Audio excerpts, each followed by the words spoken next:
This is a global message from the United Nations.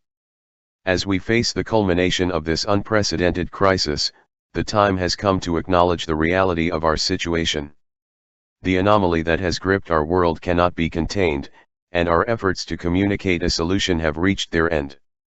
In these final moments, we urge all of humanity to stay strong.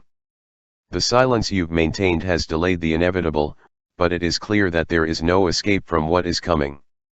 We have fought tirelessly to understand and resist the forces beyond our comprehension, but the anomaly is not something we can defeat. To the people of the world, know that you are not alone. This final message is a farewell, a reminder of our unity in these last hours. We ask you to cherish your loved ones, and find peace in these final moments.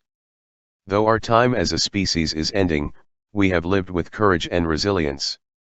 There will be no further transmissions. Farewell, humanity.